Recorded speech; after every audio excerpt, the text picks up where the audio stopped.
And good morning, everybody. It's time for Beyond the Game. Beyond the Game brought to you by Batesville Chrysler Dodge Jeep, Gilliland Howe Funeral Home, Acre Automotive Group, Decatur County Recycling, Walters Tire, Hamilton and Tebby Law Office, and Buy Right Auto. Tom and Ryan holding things down here in the studio. Jason is either in the airport or in the air coming back, but we got Josh on the line. Good morning. Morning, fellas. I know it's been a couple weeks since I've been on here. I've tried to get in the last-minute golf, and then last week I was on a little work trip down in New Mexico. So glad to be back. There's certainly. So the question is how was the private jet? I mean, it was a little dated, but it was. It was still nice to fly into obscure area, New Mexico, from about 25 minutes away from us, and I did get to ride in the cockpit with the pilot on the way back. So that was kind of cool to see take off and landing, and listen to air traffic controllers talking them through everything. So it was a really, really cool experience for sure. But if I could say anything, I would request that my company upgrade the jet. Let's just say that. But yeah, there's been so much that's gone on this week in college football and elsewhere. So I'm excited to be back for this week for sure. Well, and you've got the hot take today, right? I do have the hot take today. And I know. Well, yeah. We can talk about this after the hot take, but I just want to say to start off the show, I did not have Miami losing to Louisville on my bingo card for this year. Yeah, I didn't have that either. But and like I said, we'll get into it. But we've seen Carson Beck play before, yeah, and we knew that this was always a possibility that against a team that played like Louisville should have beaten him by more than 3 points. Carson Beck threw 4 interceptions, so we knew this was always a possibility. So. But I did not have them losing to Louisville at home. That's for sure. Yeah. Okay. So there was a couple different ways that I was going to take it, and I was going to try to argue for Shohei Ohtani being the greatest baseball player of all time, or try to convince you guys that I thought that, but we'll kind of stick high level. I was also going to go with the Coach Cignetti one, but. We'll stick a little bit different here. I'm going to say, and it's time. The person that's going to check into my hot take hotel is going to be Penn State Athletic Director Pat Kraft made a mistake by firing James Franklin. So here's we know this all too well as Indiana fans, and I think we got the right one here. But if you want to go back to let's just say the Tom Crean days or things along those lines, like the grass isn't always greener on the other side when you fire coaches. And sometimes weathering through a down year here or there is better for the greater good than just going out there and saying, well, we've lost 3 straight games, 1 in double overtime to the number 3 team in the country. And maybe there was a little letdown from that. And I think Pat Kraft panicked in firing James Franklin. If you go, and like I said, as IU fans, once Mike Woodson got fired, what were we saying? Well, it's got to be somebody like Brad Stevens. It's got to be somebody like, a Scott Drew at Baylor, or it's got to be somebody like a John Calipari a few years back. In reality, those types of coaches don't leave successful programs that they've already built to go to programs that maybe have past success and maybe have pretty good finances. But like Curt Cignetti's not leaving Indiana for Penn State, and he proved that with the contract extension that we'll talk about. But James Franklin had a 700 win percentage at Penn State. And more specifically, in the NIL era, which began in 2021-2022 season, he'd only lost 8 games. And, well, I take, 11, but 8 games the last 3 years. He had an 11-2 season, a 10-3 season, and a 13-3 season, which was Penn State's first 13-win season in program history. he was one missed field goal away from Notre Dame last year from playing Ohio State in the national championship game. And just because that they had that sort of letdown after the Oregon game, who are they going to get that's better? You know, Matt Rule is now 2-24 against top 25 competition, and that goes from his days at Temple. That goes from his days now at Nebraska. He's 2-24 against top 25 competition. Now, I know he played at Penn State. He's from State College, Pennsylvania. Pat Kraft, Penn State's athletic director, hired him at Temple. But is he an upgrade over James Franklin? No, he's not an upgrade over James Franklin. Manny Diaz, who was defensive coordinator at Penn State, now head coach at Duke, was head coach at Miami. Look, you've seen what Mario Cristobal is doing at Miami. You can win at Miami. Manny Diaz didn't win at Miami. So you can go on down the list. Curt Cignetti was never going to go to Penn State. Never going to go to Penn State. Urban Meyer, not coming out of retirement to coach against Ohio State to go to Penn State. Just not happening. Nick Saban, same thing. So who are you going to get that's better than James Franklin? So my hot take is Penn State made a mistake and fumbled the bag firing James Franklin and pay him $50 million in a buyout plus what they have to pay to hire an assistant coach or whomever to be their next head coach. I am going to say that you believe that because I think that they reacted too quickly, and now they're trying to cover their tracks and say, well, this was not just about these last 3 games. It's about what's happened over the 12 years that he's been here, blah, blah, blah. It was because they pumped them up so much this year because of the players that came back, and they thought that they would do like Ohio State did last year when all those guys came back for another year to win a national championship, and it worked. The Penn State thought they were going to be able to do the same thing by retaining all these players. Well, Drew Allar has never been a great college quarterback. He was never at a level that would win a national championship, and now unfortunately he's hurt and he's going to miss the last of his senior season. But yeah, I thought it was an overreaction because, like you said, I mean, he's going to get you 9, 10, 11, 13 wins a season, and you know, here he was, like you said, a field goal away from playing in the national championship game last year. I don't know who you're going to get that is better. I was shocked when I saw it. I'm shocked that Penn State is going to pay a $50 million buyout, although James Franklin's going to have another job somewhere before next season starts. Yeah. So they'll get part of that money back. But I thought the timing of it was just wrong. Ryan, what do you think? You know, I'm not quite sure because as much as we talk, badly about, James Franklin and, whenever we do picks and it's a top 10 or a top 5 game and Penn State's one of the teams, we always say, well, you have James Franklin as your head coach. Josh, I want to say you believe this, but at the same time, I know you're a good actor. I know you are because you've done it multiple times to us already.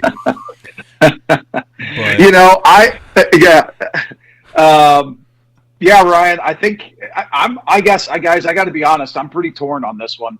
But I'm going to say that I think that Penn State had to fire James Franklin.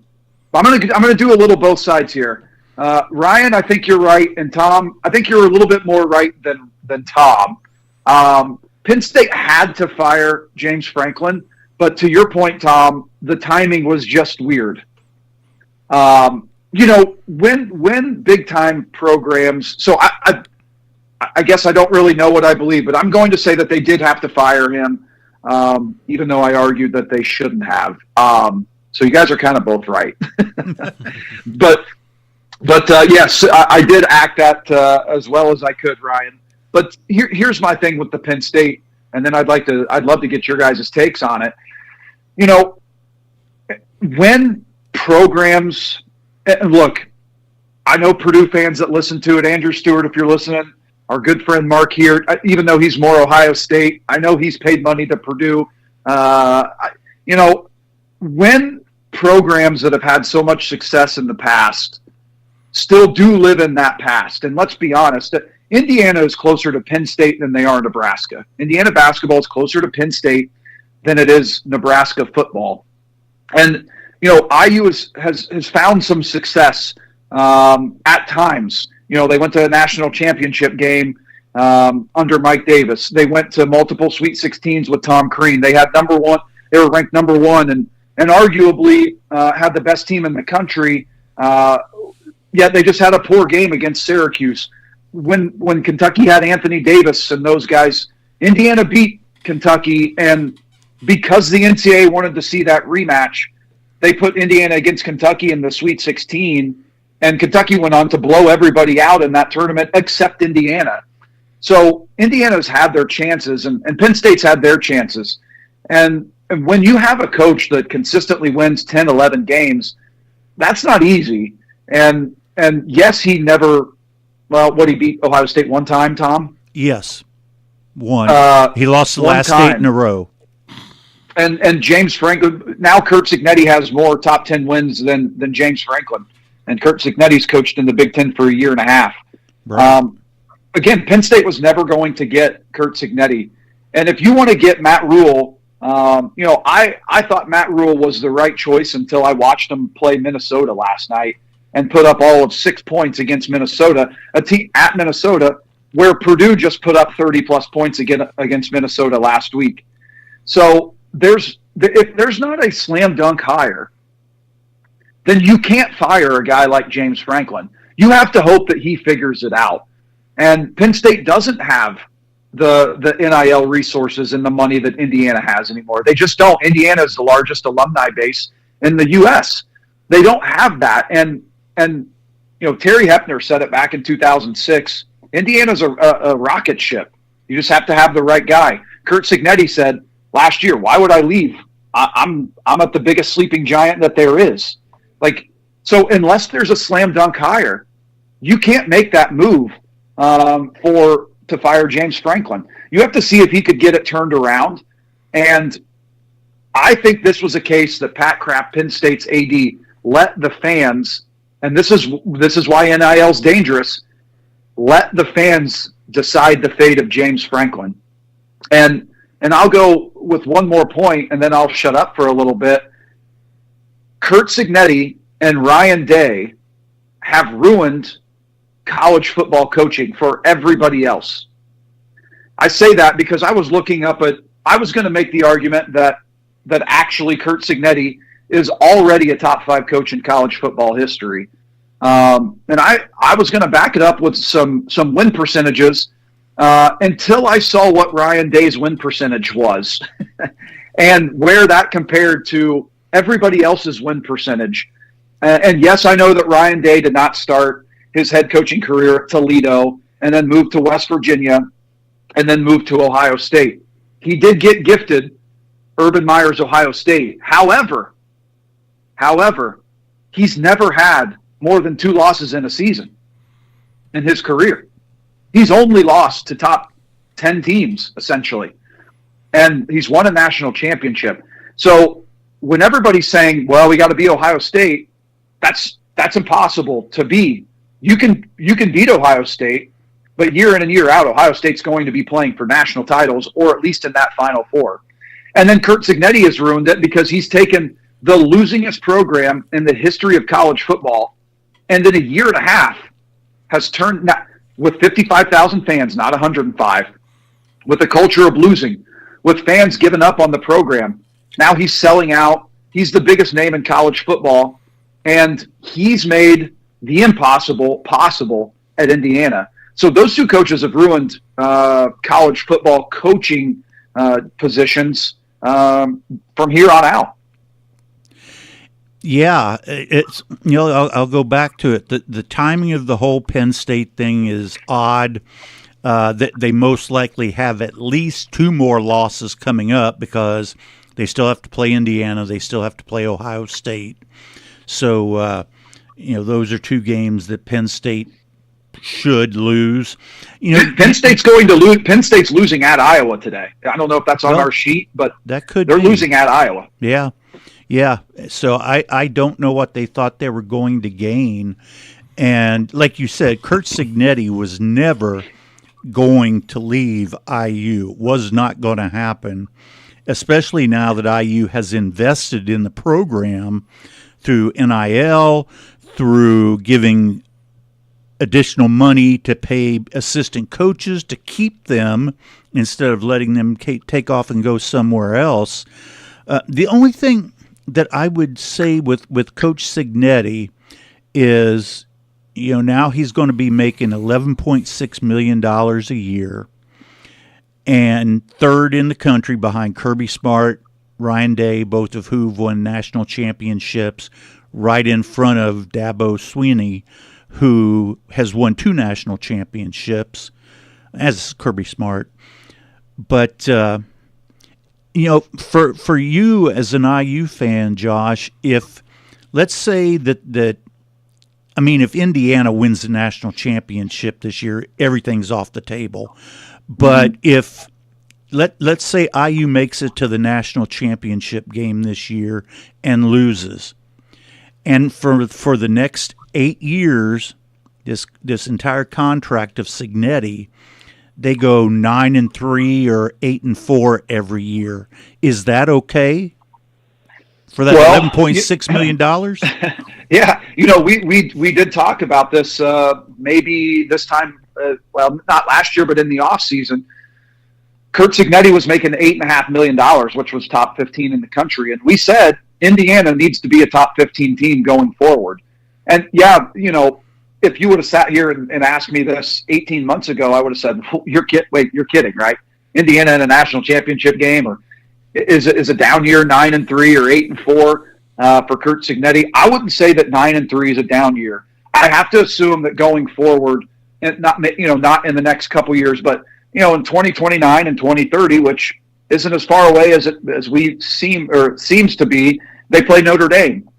So they're going to ramp up their non-conference schedule. You have to think that Ohio State's not going anywhere, and Oregon's not going anywhere as long as Dan Lanning's there. So 9-3 is never a bad year. Alabama had 9-3 last year, and that's a bad year for them. That's what they think, but it really wasn't. And if you can get into the playoffs in the next 8 years that Cignetti has, 6 of those years, especially with it expanding to 16 teams, he should be in it every year. And you have to think going forward that Curt Cignetti, although he's right now their composite roster ranking based on, I think it's either On3 or Rivals or Scout, is 74th in the country based off all of their talent, their recruiting stars. That's 3 spots behind Boston College.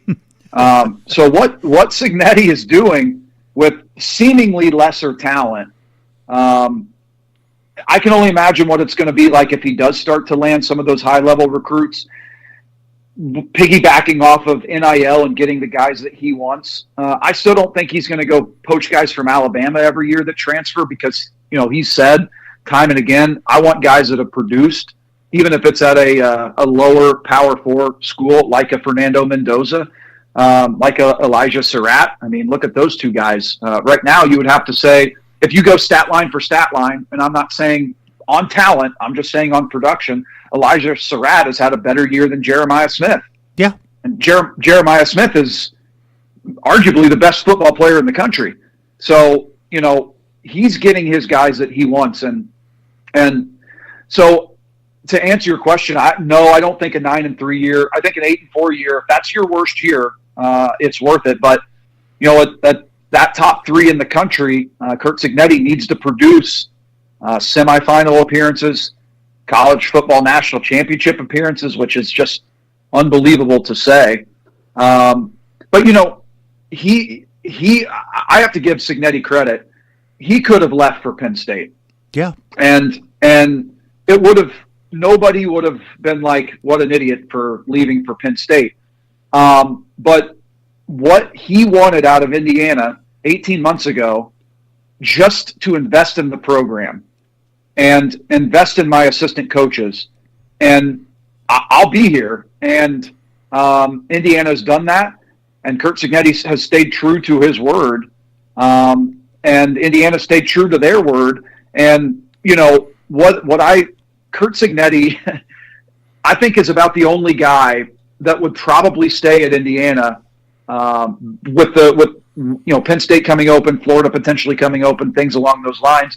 Because I think Curt Cignetti cares about his legacy in a sense that he wants to say, I took the losingest program in the history and I'm shoving it up everybody's backside that now we're going to playoffs every year. I'm not going to say national championship games or win a national championship because balls can bounce different crazy ways, but he's got the mentality that I'm taking Indiana, I'm winning there, and I'm shoving it up everybody else's backside because everybody overlooked me. I had to leave Nick Saban's coaching staff where everybody gets head coaching jobs, everybody, and nobody wanted to hire me.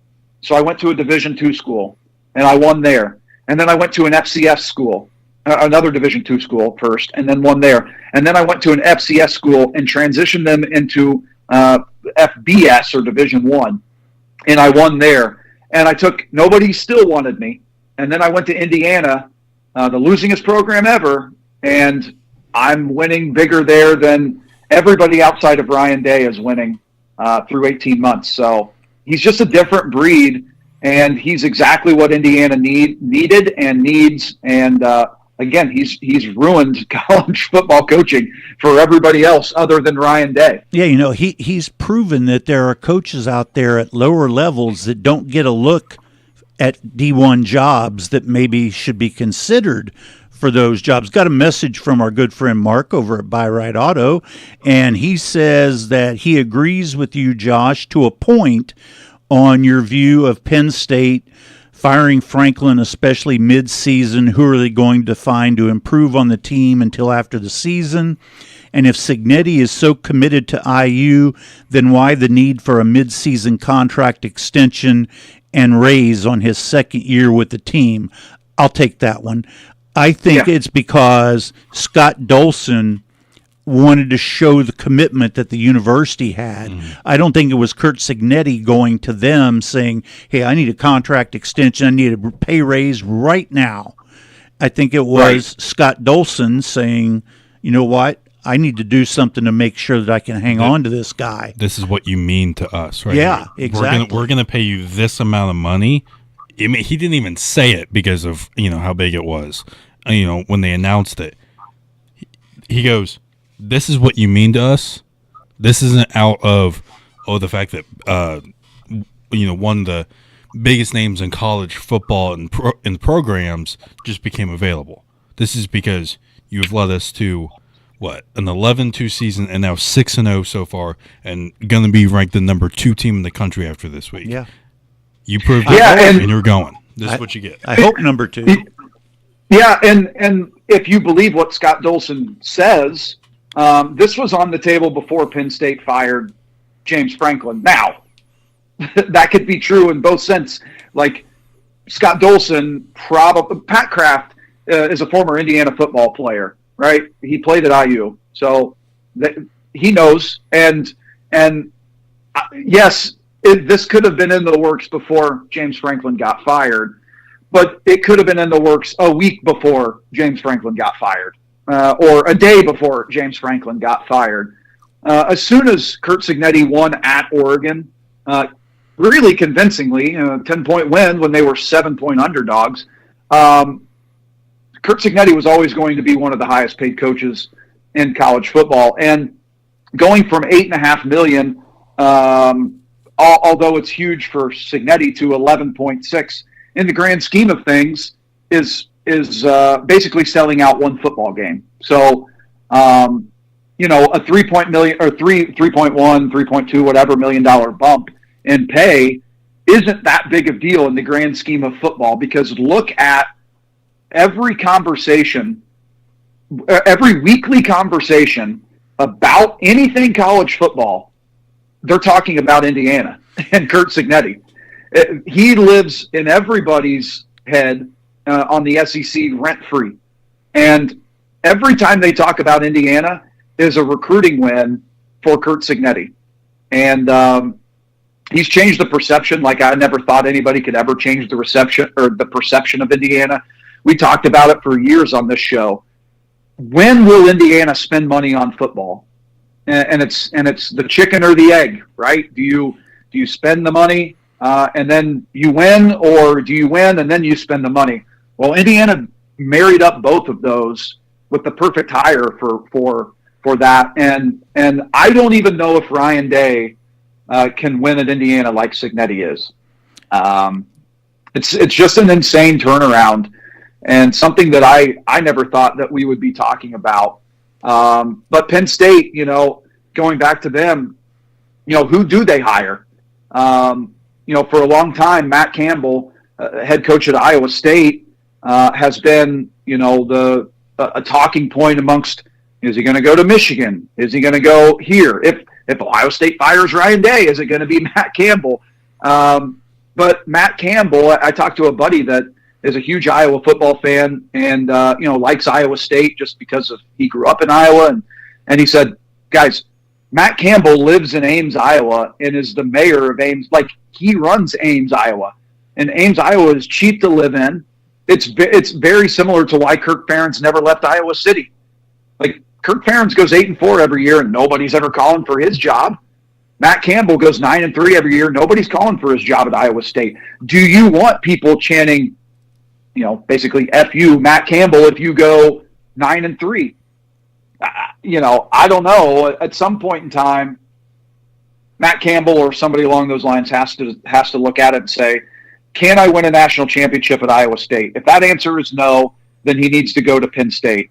But Curt Cignetti has said, I can win a national title at Indiana, so why would I leave for any place else? And it's been so great over this past week. All the stuff that I've read from national reporters and things that I've seen on TV, where now people are saying, they were saying who's going to be this year's Indiana, and now it's who's going to be next year's Curt Cignetti for right. A coaching standpoint. And I mean, it's just remarkable what he's done, what he's been able to do. And look, he got the SEC to change the way they scheduled football games. Oh yeah, not Ryan Day. And look, Ryan Day's the greatest modern day football coach in right now. He's the greatest coach right now, the best coach right now. And in the NIL era, which has been 3 years, if you only take the NIL era, he's the best coach of all time. Yes, I know it's been 3 years, but his winning percentage, I think Nick Saban left because he didn't want to deal with NIL, and good for him. Exactly. Because if Alabama starts going 9-3 under Saban, then that somewhat tarnishes his legacy. Somewhat. I mean, he still has 7 national titles or 6, but Ryan Day's doing it in the NIL era. Ryan Day's recruiting the top players in the country. He's re-recruiting his guys to stay at Ohio State. He's balancing the NIL, like he's doing everything that you need to do at a major football program, where other coaches are slipping up or failing a little bit. And Kirby Smart's not the same coach in the NIL era that he was before. Neither the argument could be that that's why Nick Saban left, which I just said. When the SEC was basically paying players before everybody else was, they were dominating college football. And in the last 2 years, the national championship game has been Ohio State and Notre Dame and Michigan and Washington. Not an SEC school. So, the landscape has changed, and Indiana has the budget, and nobody would ever think that. But Indiana has some of the best resources in the country just because they don't play it in Happy Valley or Death Valley down in LSU or even at Clemson or the Shoe. It doesn't matter. Indiana's got the money. They're investing in the facilities.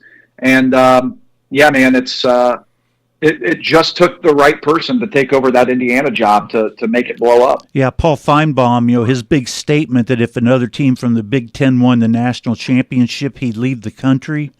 Well, right now, the Big Ten has 3 teams that solidly could be the national champion: Ohio State, Indiana, and still Oregon. So I hope he packs up.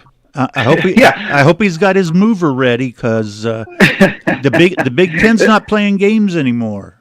There's about 75 other musicians and actors that have said the same thing about other things and have never left. So I'm not holding my breath on that. But going into last week, the conversation was, Oregon takes care of business here. They're going to dominate Indiana, and it's basically an Ohio State, Oregon, who's going to sprint to the finish to win the championship. And now after Indiana goes into Autzen Stadium and physically dominates Oregon, score was 30-20, but physically dominates them, Oregon's best win was Penn State, and they just fired their coach. Okay. All right. That's fine. Like everything, I don't think these idiots on the SEC network or ESPN understand. Am I still here? Okay. Yeah. Just want to make sure. I thought I lost you, but I don't think they understand. Every single time you say something like this, Curt Cignetti continues to use that as fuel. If you don't want Curt Cignetti to not use that as fuel, don't give that as fuel. Like, I feel bad for Michigan State this week because it did come out. Well, Oregon really wasn't that good. I mean, Indiana, they weren't that good. Their best win was Penn State, at Penn State. Like 3 weeks ago, that was the best win in the country. Penn State was number 2 in the country. Oregon wins in double overtime, and that was the best win in the country. Now Indiana has to say, all right, well, I guess we just have to keep beating people by 50 points. So Michigan State at home, no distractions on the table for Cignetti. All the focus is there. He could still play that card. They still don't believe in us. Like, I don't know. He's going to keep winning and winning big. Yeah, I agree. It's amazing what he's done, and wow, I can't even imagine what it's like for IU fans. BJ and I were talking about it before the show started. That I've been an Ohio State fan for 25 years now, and won 3 national championships with 3 different coaches. Ohio State's one of those schools that's kind of recession-proof because they're always going to win 10 or 11 games every year. It's just going to happen. And so for me, it's hard to grasp what it's like for IU fans who are used to losing and losing badly for years to now have the number 2 team in the country, depending on what Ohio State does this afternoon. They still have to play a game today, so you never know. This is why Ohio State is, and I know Mark and you are going to like to hear it. This is why Ohio State's so amazing. They're number 1 in the country. I don't know if I've watched a play of Ohio State this year. I don't even know who they play today. I'm trying to find it. Wisconsin. At Wisconsin. Yeah. Okay. So, but they're so good and so dominant, and everybody's always just like, yeah, well, Ohio State's number 1. Okay. Yeah, we get it. Like, even the SEC can't talk about Ohio State because they're like, I just look at the scores and I'm like, oh, no, Ohio State won by 3 touchdowns again. Oh, they won by 4 touchdowns again. And I guess I take that back. I watched a few plays from Illinois game last week, but not a ton, just because I don't need to watch Ohio State to know that they're going to win and win big. And, I do think that although the Big Ten is not getting the love that they deserve when it comes to national rankings. Look, Washington is 5-1. They just beat Washington State by 30 points, and Ole Miss was losing the whole game to Washington State and squeaked out a 3-point win. And now, Ole Miss is ranked in the top 10. Washington's not even ranked. Washington's only loss is to Ohio State, and really they didn't play Ohio State poorly. No, they didn't. I mean, it was at home, but the final score was 24-6. But Tom, it was a little bit closer than that. Like, the game was never in the balance, but at least in the first half, it was closer than that. So, they've taken care of business when they needed to. But when you have teams like Michigan on national television laying eggs like they've continuously done, like, when is Michigan going to fire Sharon Moore? That's my question. That's the next big question. But Illinois, not ranked. They've lost to the number 1 and now going to be the number 2 team in the country. But when you have performances like Nebraska had, ranked 25th in the country, and they score 6 points at Minnesota last night, the argument needs to be made by the SEC, like, what? Yeah, of course we're better than Nebraska. And rankings are made for TV matchups, and that's why the SEC. You know who makes the rankings? ESPN makes the rankings. You can say it's college football, but ESPN makes the rankings. Yeah. So is ESPN going to say, all right, well, we have 4 top 10 matchups. ESPN runs the SEC. Now we have 4 top 25 matchups this week, and the Big Ten has 0. Okay, well, why is that? Is my question. So, I think USC is a good team, and they're 5-1, and what are they ranked 20th in the country? I think their so. their only loss was at Illinois by 2 points. When famously, at least on this show, Lane Kiffin's or not Lane Kiffin, Lincoln Riley. Lincoln Riley said, we played the latest possible game you could play on Saturday, and then we had to turn around and play the earliest possible game you could play, and they lost by 2 points at Illinois. So USC, if they were named Ole Miss, they would be ranked in the top 10. Yeah. We need to go to break, but before I do, one last fact. Ryan Day is 76-10 in his coaching career at Ohio State. That's insane. Yeah. But Kurt Signetti's coming for him, Tom. I He's know. coming for him. I know. Beyond the Game brought to you by Batesville Chrysler Dodge Jeep, Gilliland Howe Funeral Home, Acre Automotive Group, Decatur County Recycling, Walters Tire, Hamilton and Tebby Law Office, and Buy Right Auto. We'll be right back.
All right, we're back. Beyond the Game brought to you by Batesville Chrysler Dodge Jeep, Gilliland Howe Funeral Home, Acre Automotive Group, Decatur County Recycling, Walters Tire, Hamilton and Tebby Law Office, and By Right Auto.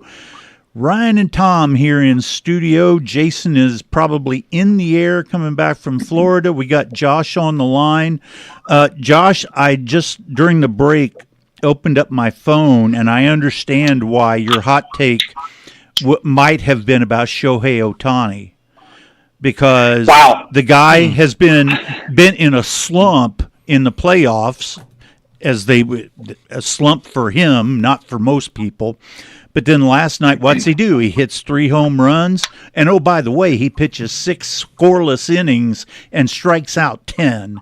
I mean, the guy is he must have been created in a lab, because that's just ridiculous.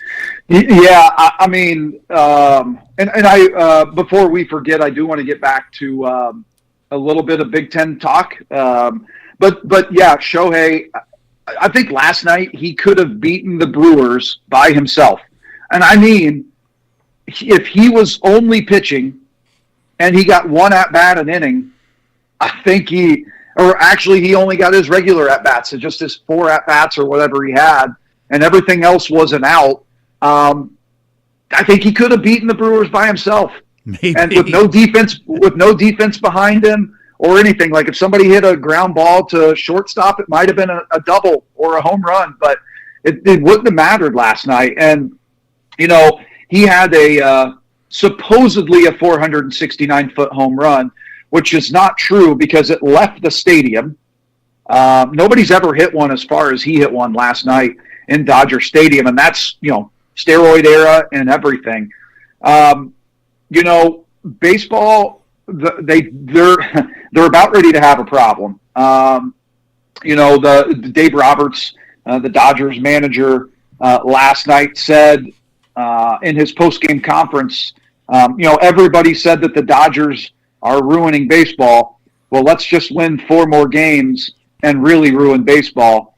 And here's the thing, you know, I know he said that probably not meaning what I'm about to say, but after next year, so after the 2026 season, the MLB's the collective bargaining agreement has run out, and they're going to have to agree on a new deal, and the owners want a salary cap. The players don't want a salary cap, and everything points to this being a year-long lockout, which would be unfortunate for baseball because over the last 3 years, attendance has increased, TV ratings have increased every year. I mean, every year, year over year, and baseball, it's starting to make a case for sport number 2 behind the NFL, and really sport number 3 behind college football, but football in general. But it's making that case for the 3rd most popular sport in the game, and it's because of guys like Shohei Ohtani. It's because of teams like the Brewers. Look, they had a terrible series. They scored 4 runs in 4 games. You know, I'm a proponent of having some sort of salary cap because I don't like that. But look, I think the owners, every owner in baseball was rooting for the Dodgers to do exactly what they did. And every player in baseball was rooting for the Brewers to not do what they did. The Brewers competing or winning in this series would have shown to the owners, we don't need a salary cap. As long as you draft, develop, build right, make smart decisions, play the game the right way or how the Brewers play it, you can win.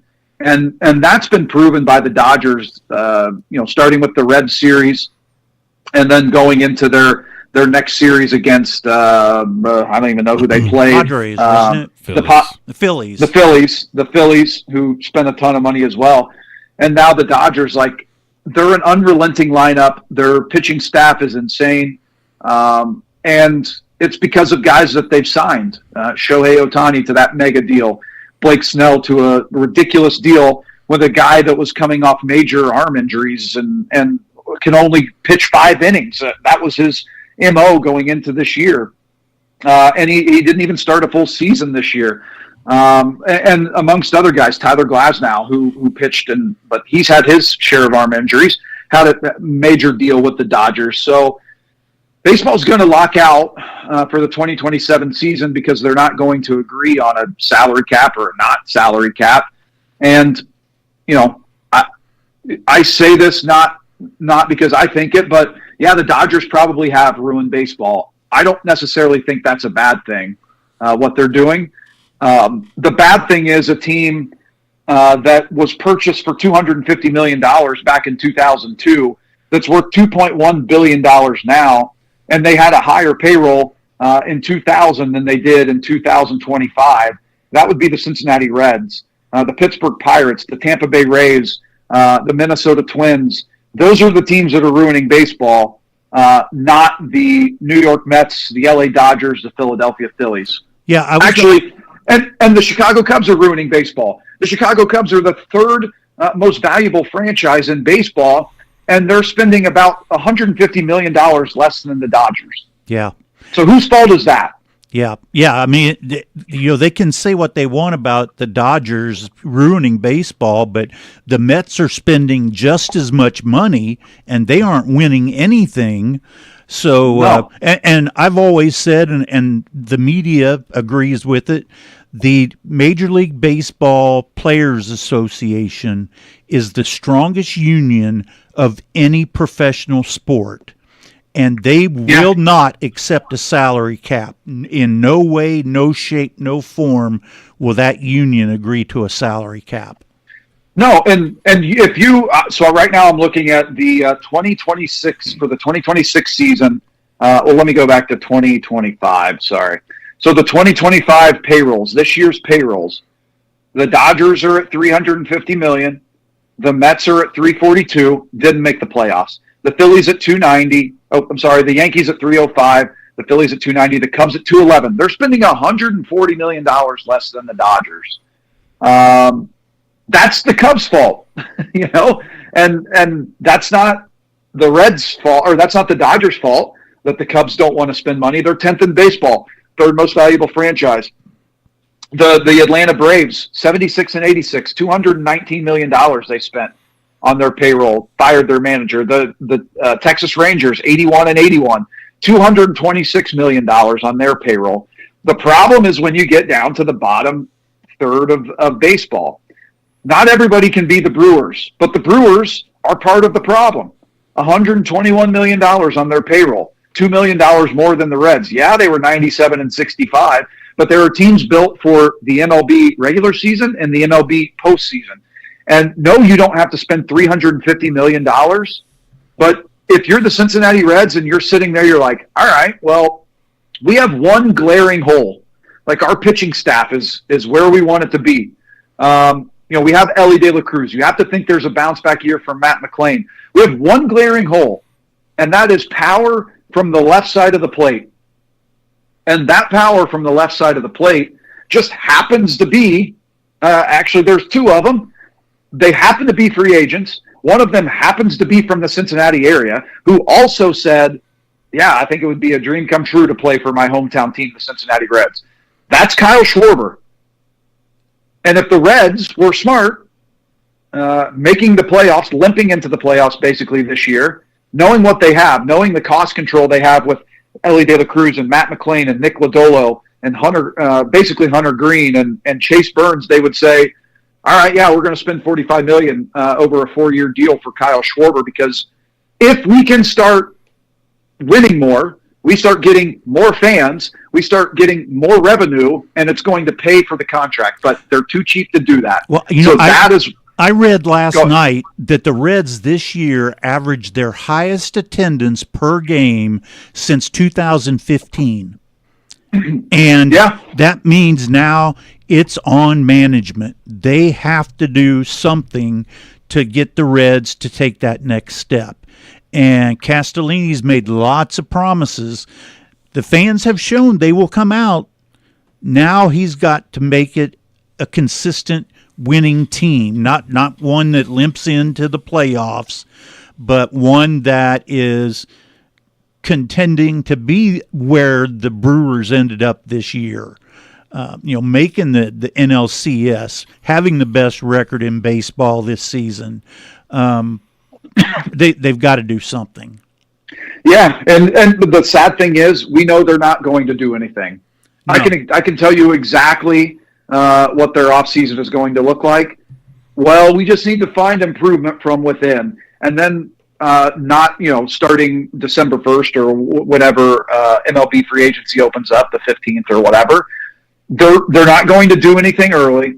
They're going to wait till the second, third, fourth wave of free agency. They're going to sign another guy like an Austin Hayes and try to spin it like he's this great middle-of-the-order bat, and he's going to go out and hit 14 home runs and be injured half the year, and they're going to pay him $7 million on a one-year deal and try to spin it that, well, we're right there. We just need some internal improvement, and we're looking at basically the same roster going into next year. That's exactly what's going to happen. I tell you what, we'll come back to the Big Ten after the break at the top of the hour. Ryan, your thoughts on the Reds? I don't know anymore with the Reds. For as long as I've been alive, through and through, Reds fan, mom, dad, Reds fans, most of my family, I have cousins that are from a little outside of Cincinnati who are through and through Reds fans who just can't stand what's going on. And I'll tell you why.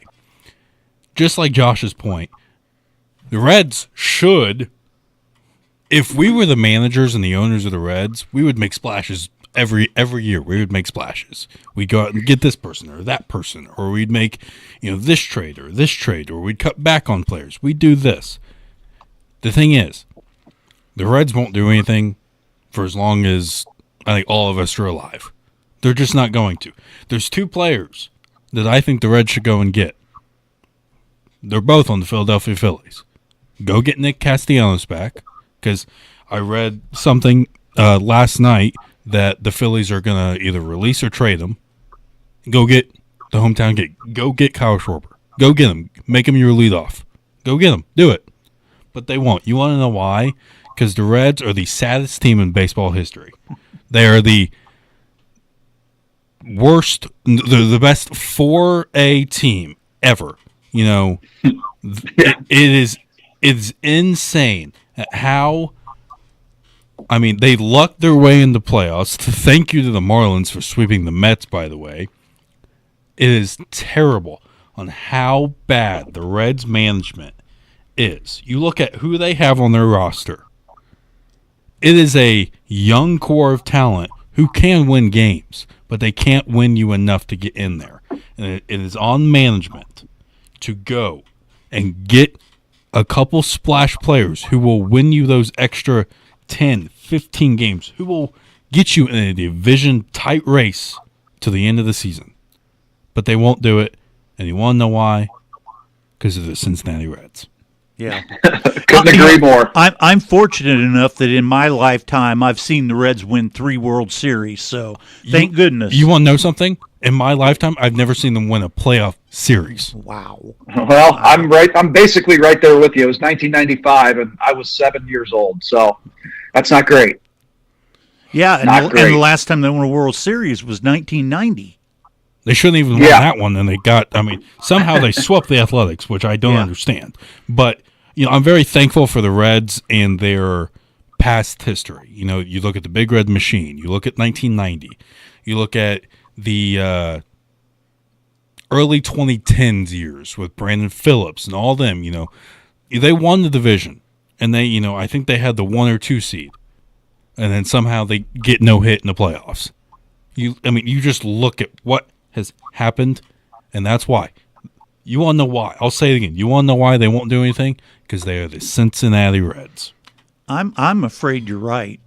I just don't know. And they like I said, they had the highest average attendance since 2015, but it wasn't every game sold out. So there still is room for growth in attendance, but it's not going to happen without some move. And I already have my next hot take lined up for whenever it's my turn, and it's about the Cincinnati Reds. So we'll see what's there. So I love it. We're at the top of the hour. Beyond the Game brought to you by Batesville Chrysler Dodge Jeep, Gilliland Howe Funeral Home, Acre Automotive Group, Decatur County Recycling, Walters Tire, Hamilton and Tebby Law Office, and Buy Right Auto. We'll be right back.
We're back with the second hour of Beyond the Game here on Tree Country 1330 WTRE. Don't forget, we are on YouTube as well. Go to WTRE Radio and you'll see us there, and make sure that you like, share, subscribe, and ring the bell so that you get notifications. And you can go back and watch old shows. You can watch everything that's been on air throughout the course of the week during the morning show, all the different guests that were in, just a whole lot of stuff on WTRE Radio on YouTube, but especially us on Beyond the Game. Beyond the Game, did I do the sponsors? I didn't, did I? No. Nope. Batesville Chrysler Dodge Jeep, Gilliland Howe Funeral Home, Acre Automotive Group, Decatur County Recycling, Walters Tire, Hamilton and Tebby Law Office, and Buy Right Auto. Tom and Ryan holding things down here in the studio, and Josh is on the line with us. Josh, you wanted to go back and talk about the Big Ten. James Franklin, if you're any school that has a coaching opening, a head coach opening, don't you have to look at him as a candidate no matter what school you are, if you have an opening, don't you have to look at a guy like James Franklin? Yeah, I mean, it's funny because this was maybe probably 3 or 4 weeks ago. This was before Penn State lost to Oregon, and I know Jason would love to sit here and gloat about this because I'm going to agree with him. He said that the next coach at Florida was James Franklin, and at the time I'm like, no, that's not. That's not. It's looking more and more likely that it's going to be somebody like what Florida would have to go for James Franklin, I would think. So yeah, I mean, there's going to be openings. James Franklin, for as much as we ragged on him, I would have to say that he's a top 15 coach in the sport. Is he not? I think so. Yeah. I mean, if you're looking at guys that we think are at least in the top 10 of coaches in the sport, you would have to go with Ryan Day and Signetti. You'd have to go with Kirby Smart and Kalen DeBoer. You'd have to go with Lane Kiffin. That's 5. James Franklin, or not James Franklin. Marcus Freeman being 6. Maybe like Mike Elko at Texas A&M. I'm not sure who the guy at Texas Tech is, but they're kind of my dark horse for playing for the national championship this year, even though they're top 5 in the country, top 7. But so Dan Lanning, I mean, once you get right at the end of the top 10, you're kind of splitting hairs over some of these other guys. Like, is Josh Heupel better than James Franklin? I wouldn't necessarily say that. Our Lincoln Riley, is he better than James Franklin? I wouldn't say that he is. So, I mean, is Matt Campbell better than James Franklin? I wouldn't say that he is, and that's where they're going. So yeah, I mean, I think that's a guy that you would have to look at if you do come up with one of those openings. You could see maybe a trade of Mike Elko at Texas A&M to Penn State and Texas A&M getting James Franklin, something along those lines. But yeah, it'll be interesting to see where he lands for sure. I think Florida would be a good spot for him. Yeah. Okay. You want to talk Big Ten? Go ahead. Well, yeah. I mean, I'm kind of looking at this, and clearly we see what the NCAA and what the rankings are in the SEC. But with Miami losing last night, it's looking more and more like the ACC is going to be a one-bid conference in the college football playoffs. So if you go down and you look at, the Big Ten, as of this moment, you have to think Indiana and Ohio State are locks. Oregon is on a solid path to be that third team. But Oregon has a tricky game coming up, and I could look like an idiot after this week. I've done it before, but Iowa is sitting there, and with their schedule remaining, it's not easy, but Iowa has a chance to make some hay and get in there for the conversation of the number 3 spot. So USC, they're sitting at 5-1 overall, 3-1 in the conference. They go to Notre Dame tonight. They're at Nebraska. They're still at Oregon, and they play Iowa at home. I think USC is a good team, but I don't know if they have the toughness to go at Oregon, at Notre Dame, and at home against Iowa to finish with, let's just say, 2-3 losses at the most. Minnesota sitting at 5-2. I don't see Minnesota running the table and winning at Iowa, winning at Oregon. I just don't see that. Now, they do have Michigan State, at Northwestern, and Wisconsin, so that could be possible, but I just don't see them running that table there. Washington at 5-1. Their schedule doesn't look too tough either, but at Michigan, with for them a 9 a.m. start, they're going to trip up with Illinois at home, Oregon at home as well.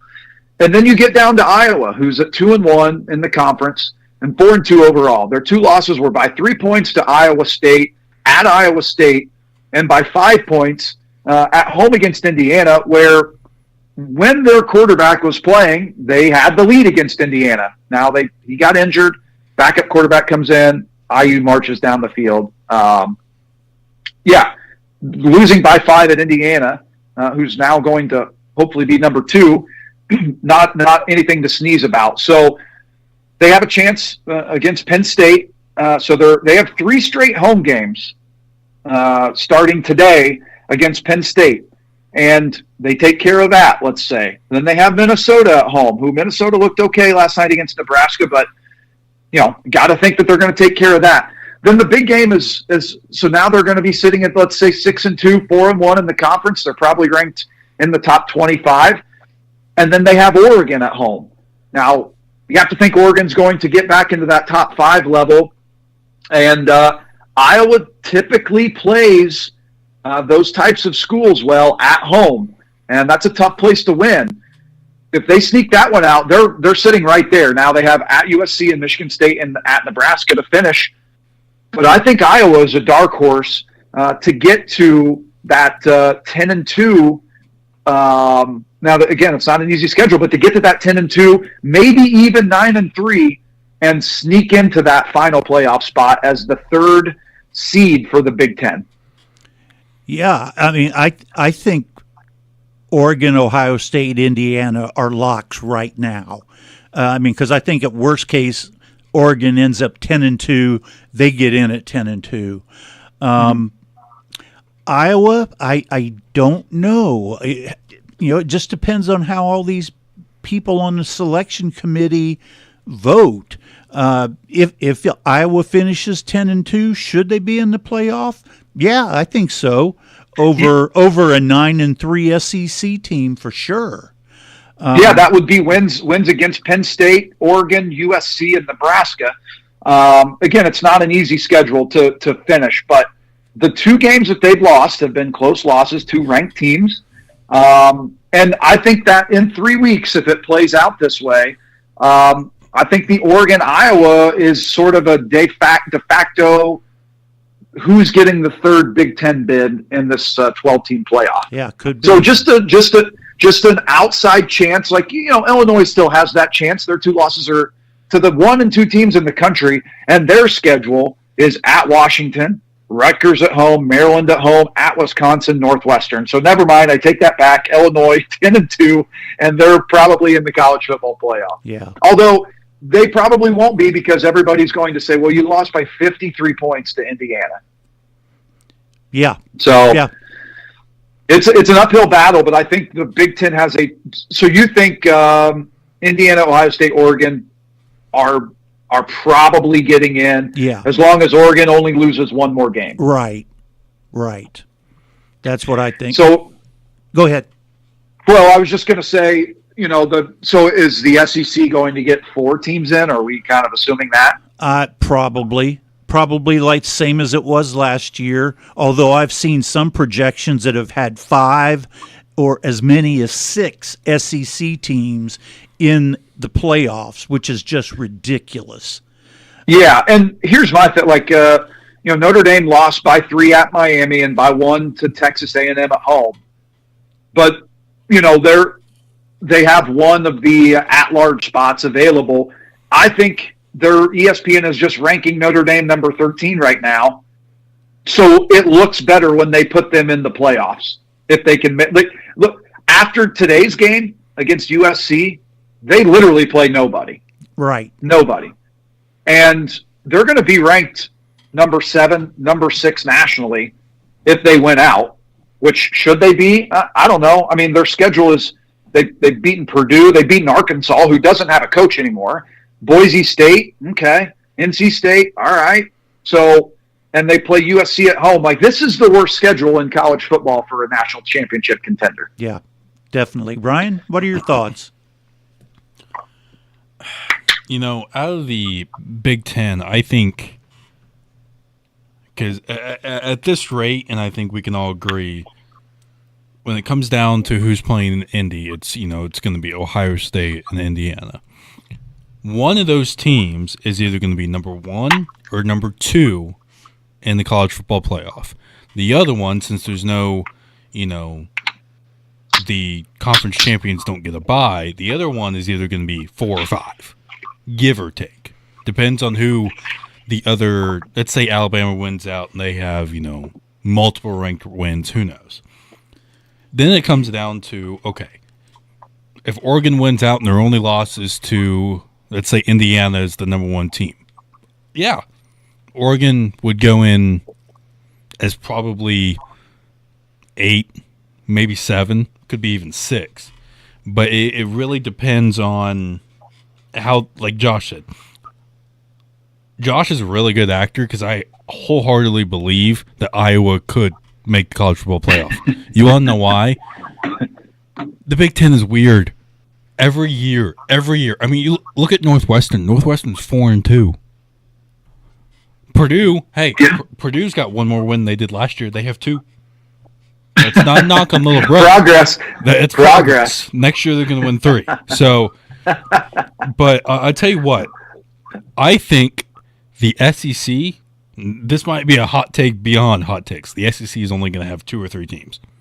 Yeah. You want to know why? I mean, you look at who's ranked high in the SEC. Texas A&M has a good chance of going 12-0. Ole Miss, if they win today, they have a good chance of going 12-0. That would leave Alabama out of the SEC championship game. Yep. Outside of that, let's say Georgia loses today and they lose to Georgia Tech. That's a 3-loss Georgia team. They're out. Let's say Tennessee loses to Alabama, and let's say they lose to either Oklahoma or Vanderbilt. That's They're a out. 3-loss. LSU, let's say they lose. I can see 3 or 4. A&M, Alabama, and Oklahoma. They're out. Yeah. Who's left? Missouri? I mean, Yeah, so I don't know. I think I think Alabama to me is the class of the SEC.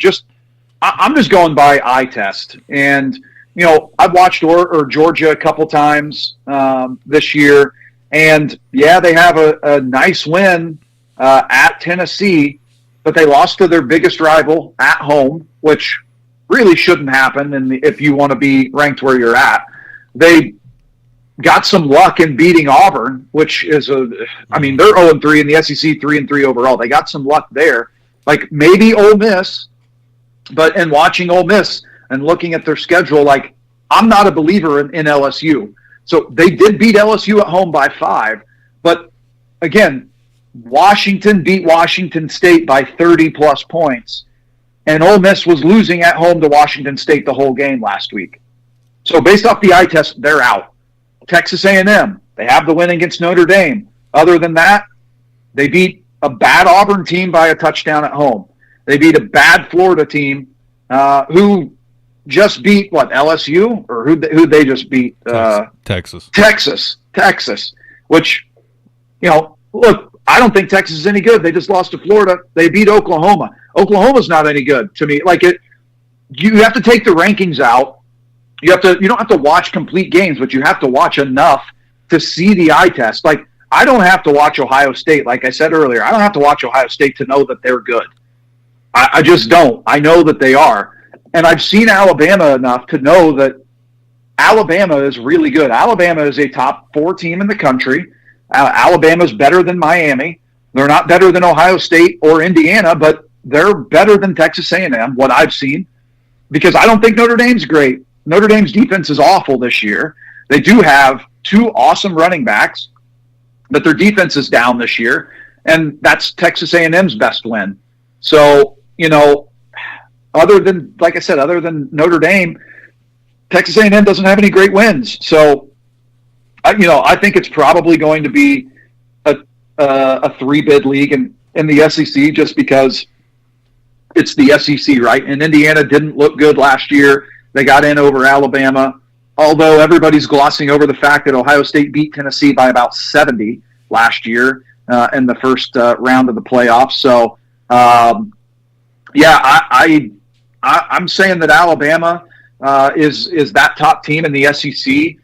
It's not particularly close, but I am interested to watch Georgia and Ole Miss today. Like, if Ole Miss takes care of business against Georgia, I would say your top 4 teams are Ohio State, Indiana, Ole Miss, and Alabama. And I don't really think there would be a close 5th outside of maybe Oregon. Yeah, you're right. So it's interesting. I mean, there's a lot of stuff still to be played out. Again, try not to look at the rankings when you're looking at these teams, but it's the SEC is going to beat up on each other, and that's what they're going to make you believe. But it's no different than the Big Ten. It's just a couple really good teams, and the rest are just okay. Like, I think Minnesota's okay. I think Iowa's okay. I think Illinois is okay, but I don't think that they're knocking on the door to really cause any sort of stir in the college football playoff if one of those teams happens to make it. Yep, you're right.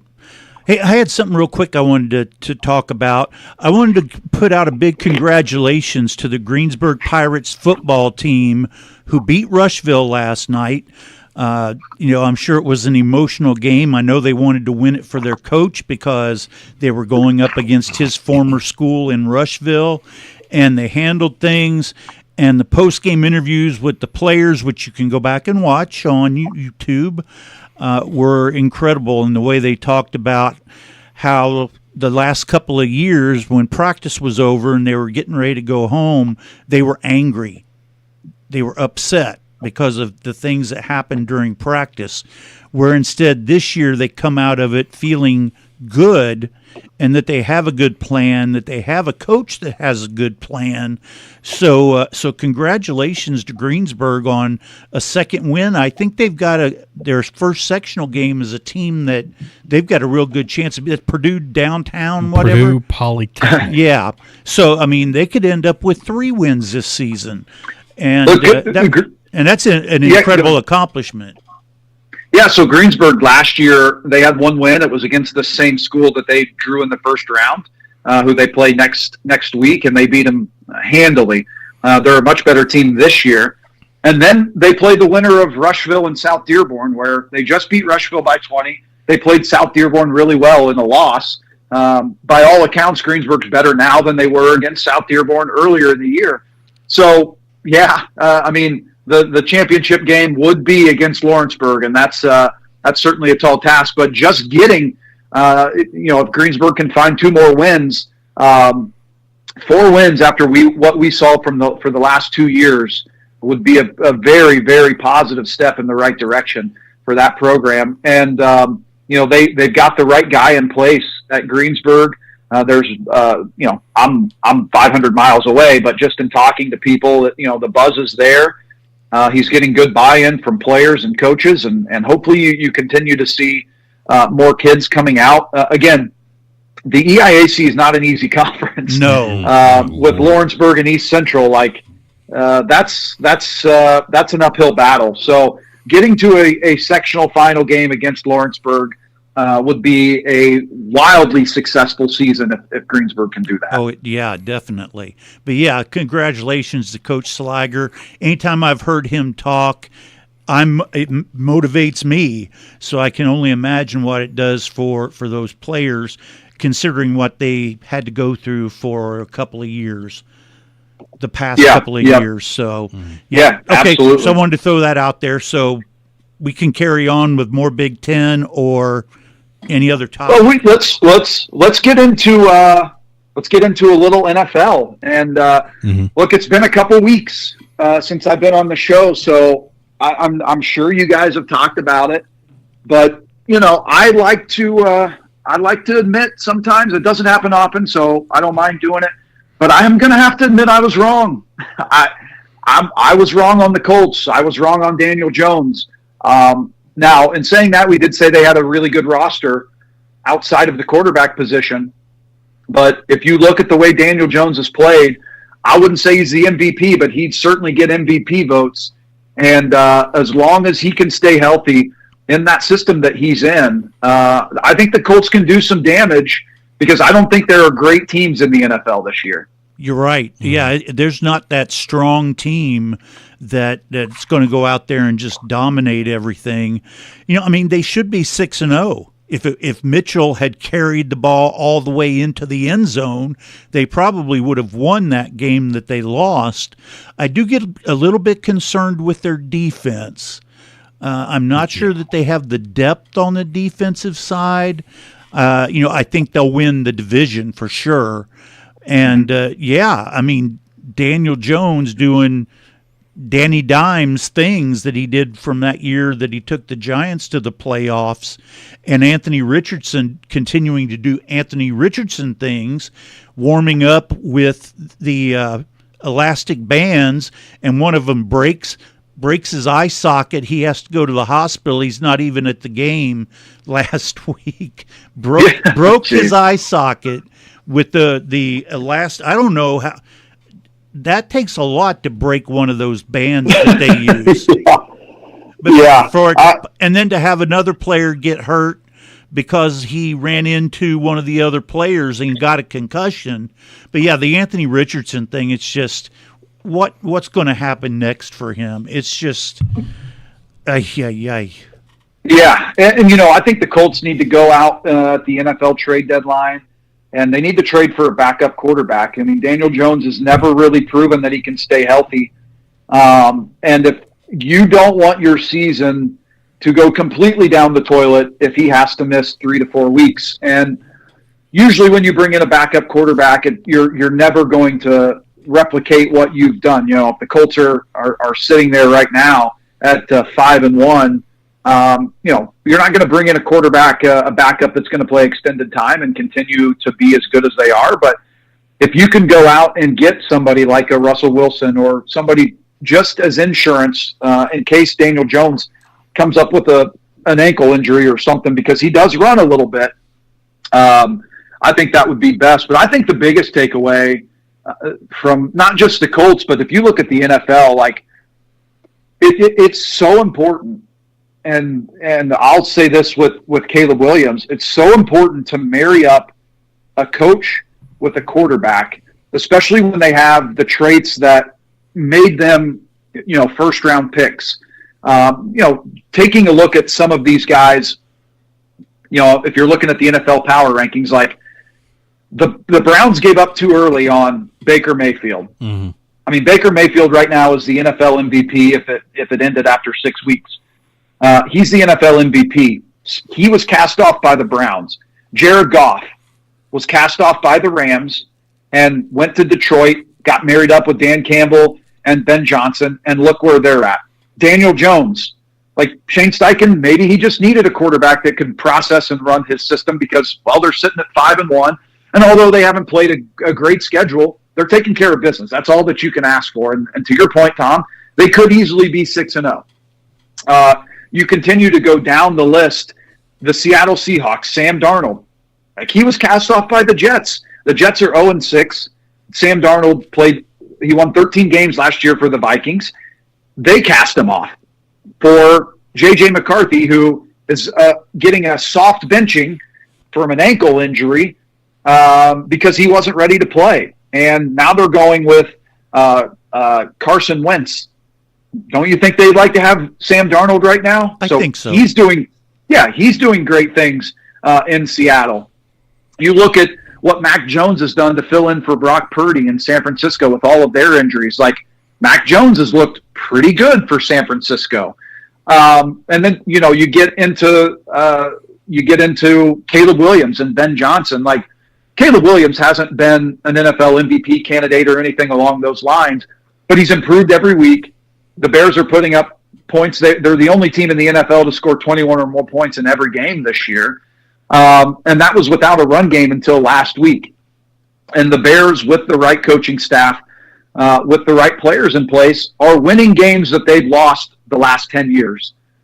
Getting the bounces and making field goals against Washington that they wouldn't have done last year. Doing the same thing, blocking a field goal against the Raiders at Las Vegas when they just blitzed Caleb Williams basically every play to come out and win that game. If the Colts should be 6-0, the Bears should be 4-2 or 4-1 right now, because they shouldn't have blown that lead against the Vikings. So what I've seen in 5 games from Caleb Williams with Ben Johnson gives me really good hope going forward. And the next step for the Bears, which they haven't done in the last 15 years, is to win games that you're favored to win and you're supposed to win. And they have the Saints this week. They're favored 4.5 or so against the Saints. Like, this is a game that you need to go out and win 30-20.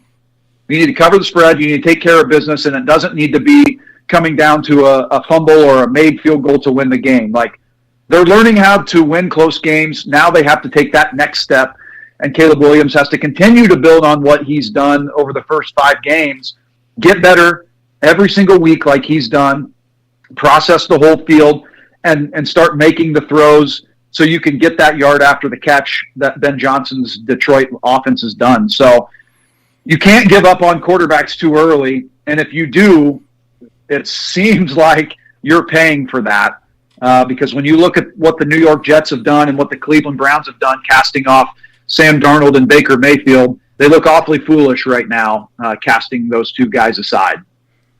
Yep, absolutely right. And for the Bengals, I mean, they do things that I just don't know how it happens. Like, they put Joe Flacco in there against the Steelers, and he throws for 342 yards. Just, he may save Zach Taylor's job if he can keep them in it until Burrow comes back in mid-December. Now, my question is, if Flacco is winning and Burrow is back, what do you do? Yes. What do you do? I mean, you put Burrow in, no question. Yep. No questions asked. And you look at that game from Thursday night, I don't think Flacco did anything. I mean, he was really good, don't get me wrong, but Flacco did exactly what you need to do. Jamar Chase had 23 targets. Yeah. 23 targets in that game out of 47 pass attempts. So half his pass attempts went to Jamar Chase. Like, hello? Yeah, let's throw it to the best player in football every single time because Joe Flacco can throw slants 10 yards to Jamar Chase. I mean, he had 16 catches for 161 yards, 10 yards a catch. Like, let's just keep throwing the ball to Jamar Chase. That seems like a pretty solid game plan. Especially since Pittsburgh covered him man-to-man. Didn't even play in his zone to try and cover some of the field. Look at the best well, I don't think he is, but a lot of people say Jalen Ramsey is one of the best cornerbacks in football or the best. It doesn't matter when the wide receiver is better than the best defensive back. And the fact that Pittsburgh allowed Jamar Chase to get 23 targets is insane.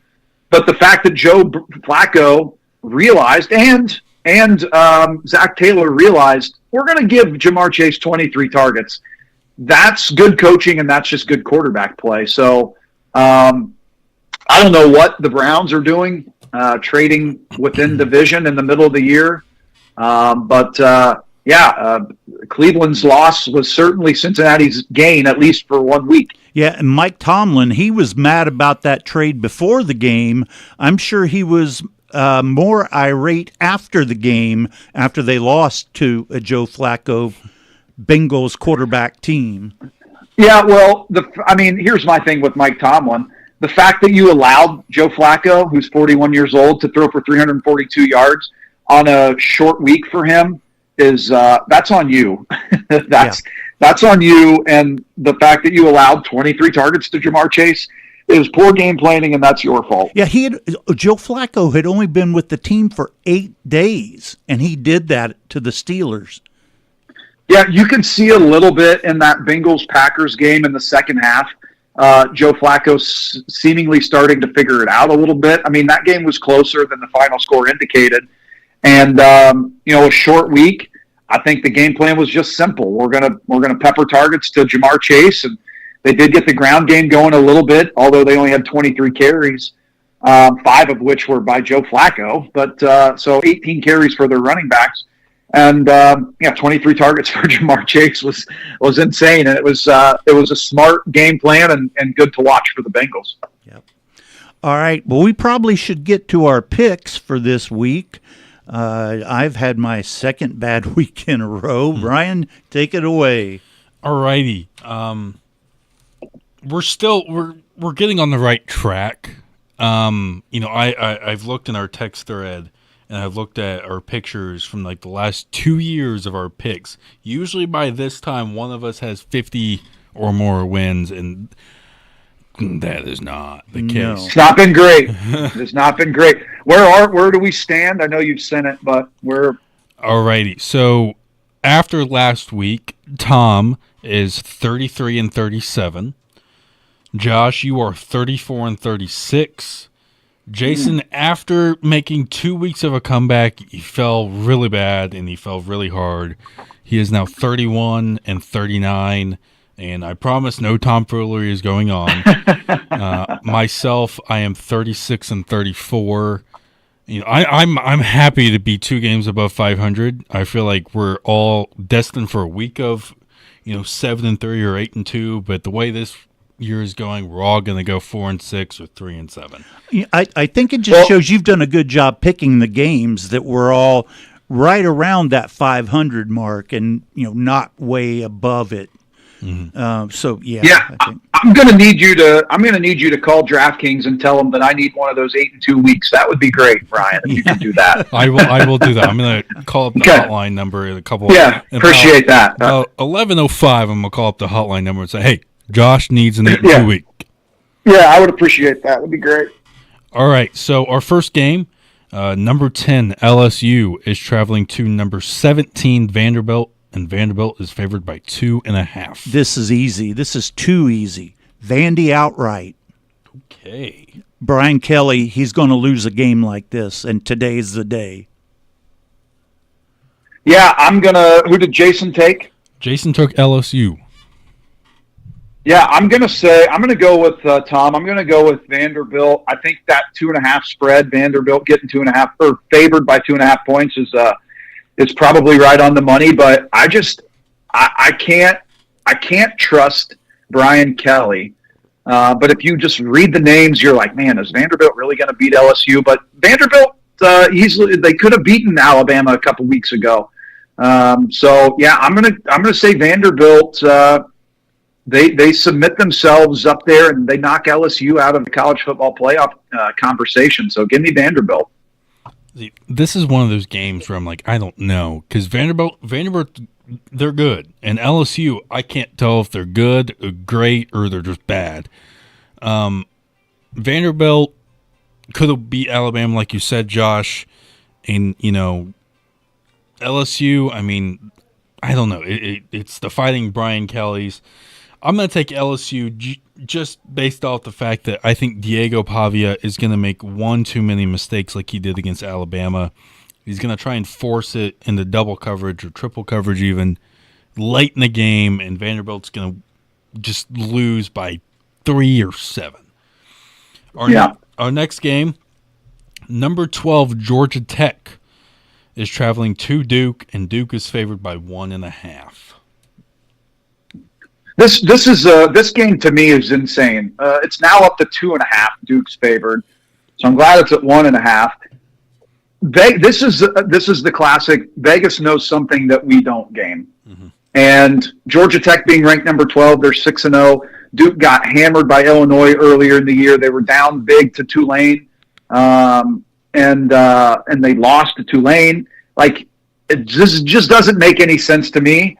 Like, I would think that it would be Georgia Tech winning outright all day, but I think Vegas knows something that we don't, so I'm going to take Duke.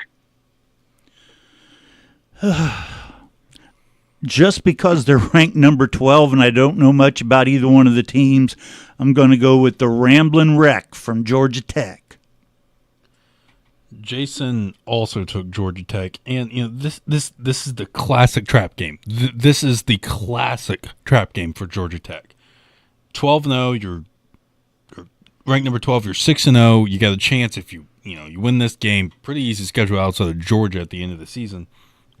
But Duke is one of those teams where it's like they're either going to win by 30 or they're going to lose by 15. It's one or the other. And I think Georgia Tech just has Haynes King is a heck of a player, and I think Georgia Tech, I'm not going to say they're going to kill them or anything, but I just don't think it'll be relatively close. But at the same time, this is the classic trap game. Our next game, number 5, Ole Miss is traveling to number 9, Georgia, and Georgia is favored by 7.5. That's a big number. This is the kind of game that Lane Kiffin normally ends up choking. And we talked earlier, they've got a chance if they win this game to go 12-0. But Kirby Smart, his Georgia team is just not the same as they've been in the past. I'm going to give Lane Kiffin the benefit of the doubt this time and go with Ole Miss. Yeah, I think Georgia wins, but I think Ole Miss covers. Look, Georgia, we just talked about them. Like, they were down 10 to Auburn. They were down 14 to Alabama, and they were down 14 to Tennessee. If they get off to another start like that, Ole Miss has the firepower to win this game outright. But I just, when it's time for Georgia, seemingly in Kirby Smart's era, to win a big game, they typically do it. I think they win, but I do think Ole Miss covers. So give me Ole Miss. It's going to be within a touchdown. Jason also took Ole Miss, and I'm going to take Ole Miss as well, and I'm going to take them outright. I'll take them outright too. Just because Okay. I just something about this game, Gunnar Stockton, he's a good quarterback. He has to be the starter at Georgia, but he hasn't shown me anything outside of when he stepped in for Carson Beck in the second half against Texas in the SEC championship game last year. He hasn't really shown me anything that would say otherwise, that he's just a regular quarterback who just got the job at Georgia. So, like you said, Tom, this is a game in years previous that Lane Kiffin would just choke on. He'd lose by 20. But something about Ole Miss this year just tells me otherwise, so I'm going to take Ole Miss. Our next game, number 7 Texas Tech is traveling to Arizona State, and Texas Tech is favored by 7.5. Texas Tech, the most valuable player on Texas Tech this year is a guy by the name of Corey Campbell, and he is the billionaire that invested $20 million in NIL money into Texas Tech's roster this year. So I'm going with Texas Tech. Yeah, I wasn't much of a believer of Texas Tech until I saw them just beat Utah, what Utah does well at Utah, and that's physically dominate the game. Arizona State is getting their quarterback, Sam Leavitt, back. He took him on that run to the college football playoff last year. But Arizona State's defense is not good. Texas Tech's is maybe the probably the third best in the country behind Indiana and Ohio State. I'm going to go with Texas Tech to win this very, very convincingly. And like I said, Texas Tech is my dark horse to make the college football national championship game. Well, Arizona State's going to win this game because we're all taking Texas Tech. So, for sure. I don't know. Texas Tech, I remember when we did the Utah game, I was convinced Utah was going to win that game because that's what they always do. When it comes to playing in Utah, it's a whole different animal. Texas Tech went in there and dominated. Dominated. The fourth quarter was horrible for Utah.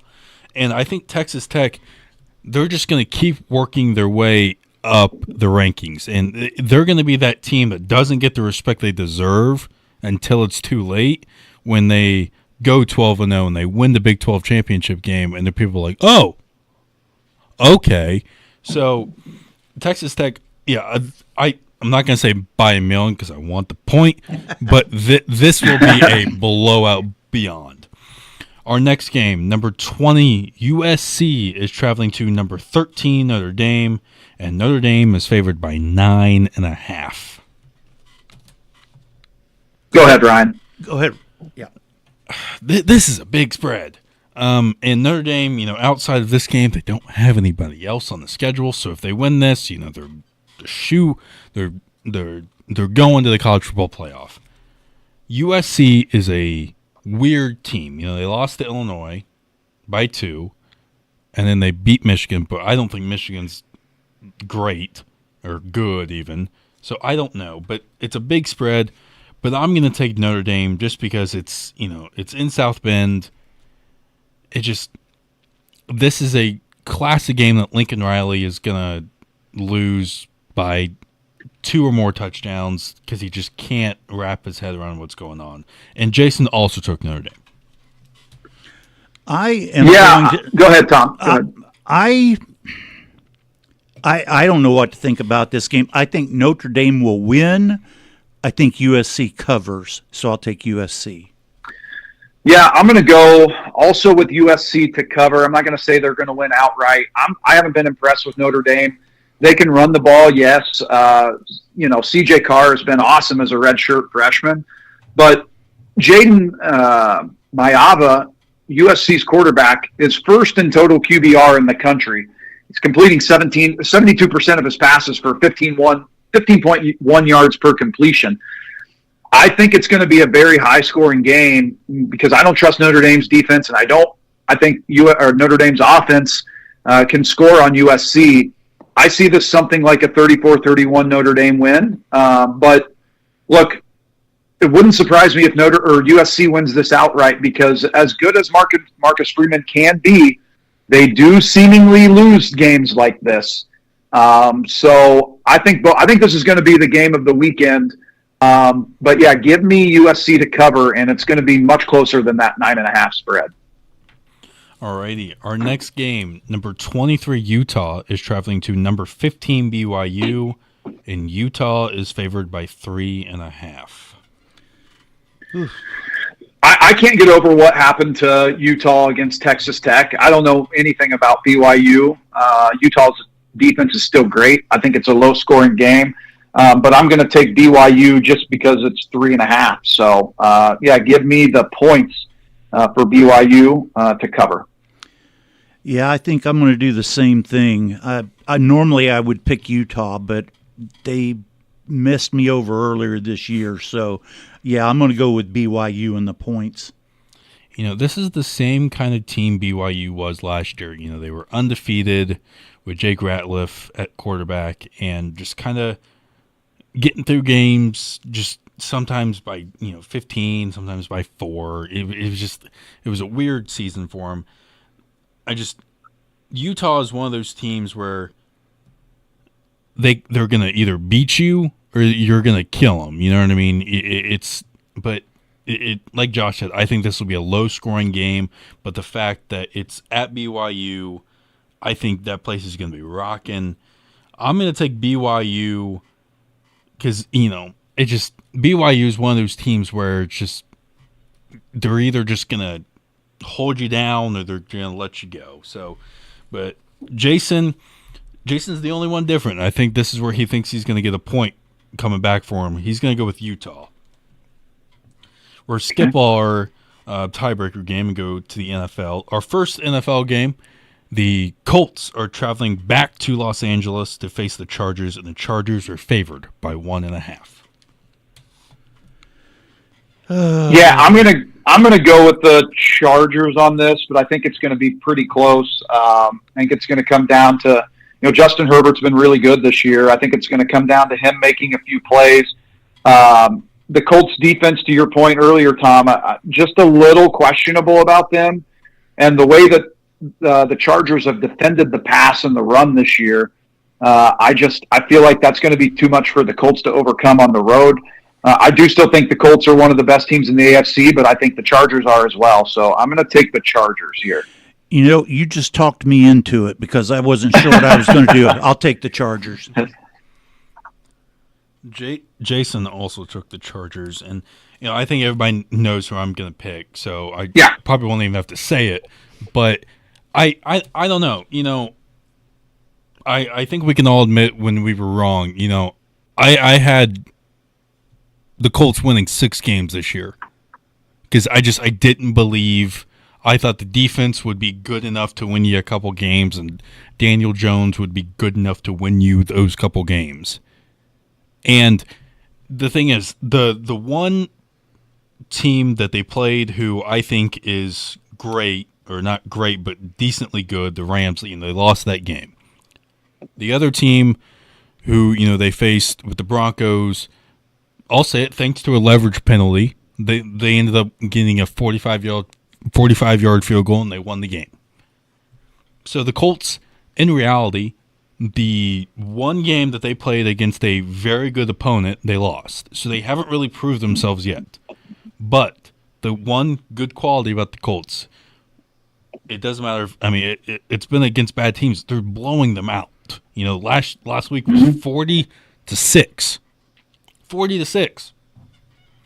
But I'm going to pick the Colts just because I might have, Danny Dimes on my mind all the time at this point. But it just, if they can win this game, I think they prove themselves. I'm not going to say they're the best team in the AFC.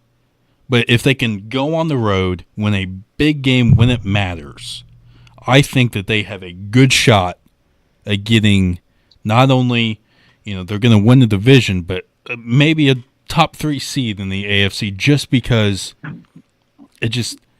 they got to win some of these games early before, the Chiefs are coming back. All these teams are starting to get going, so they got to win these games and stack them up quick.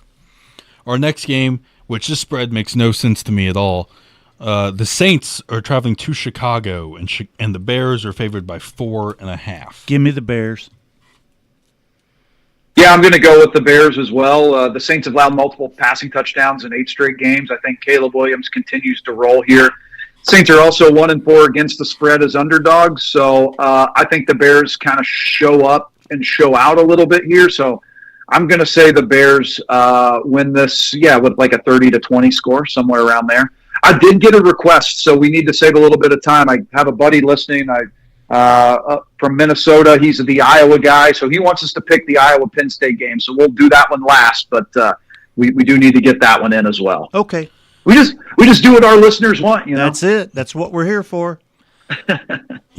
I'm also going to take the Bears, and like I said, this spread makes no sense to me. Like I get, the Saints, Spencer Rattler, he's starting to come alive a little bit, but it's still Spencer Rattler, and it's still the New Orleans Saints.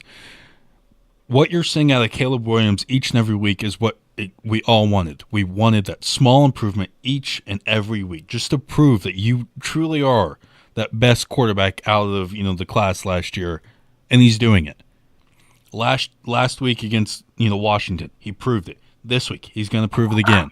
So, the Bears, outside of the Hail Mary, if that Hail Mary doesn't go, I think the Bears would have won 10 games last year. And the way they're going right now, if he continues to play like the way he's playing right now, the Bears will make the playoffs. I love it. Good prediction, Ryan. Jason also took the Bears, and I know, it just, if he continues to play the way he's playing, I don't see a way, and I think, Josh, you're going to love this, I don't see a way where Caleb Williams does not become the first 4,000-yard passer in Chicago Bears history. That would be something. That's about time. It is about time. That's all I can say. All right, our next game, the Tampa Bay Buccaneers, who at this point I would say, there's no true best team in the NFL, but I would say they're probably the number 1 team. The Tampa Bay Buccaneers are traveling to Detroit, and the Lions are favored by 5.5. Man, that's a big spread. I think this is going to be maybe the most fun game of the NFL slate this week. I think Baker Mayfield can will his team to cover the spread. I think the Lions win it, but I'm going to take Tampa Bay to cover the spread in a great back and forth 34-31 type of game. I'm not sure who Baker is going to throw to because Chris Godwin's out. Emeka Egbuka is out. They might get Mike Evans back this week. But I'm going with my old, places where I've lived, and I go with that team. So put me down for the Bucks. Like you said, Tom, I don't know who he's going to throw to. No. But, last week, is it Tez Johnson? Is that who it is? Yeah. I mean, he seemingly got a wide receiver there. I don't know where he came from and how he just magically appeared last week. But I'll tell you what, Baker is that type of dude who's going to produce a win when he doesn't have any weapons. He did it in Cleveland for a couple years. He's doing it now. I don't know. It was funny hearing Gronkowski on Fox talking about the Bucks and him trying to pronounce Emeka Egbuka. He could not. Gronk could not do that. But anyway, yeah. So now our tiebreaker game. And Jason Jason took the Lions. Okay. But we will do our tiebreaker, and then we're going to do the last game we'll do is Penn State, Iowa. Our tiebreaker, number 11 Tennessee is traveling to number 6 Alabama, and Alabama is favored by 7.5. Tennessee can put a lot of points on the board. Joey Aguilar has mastered that offense. I think Alabama's going to win, but 7.5.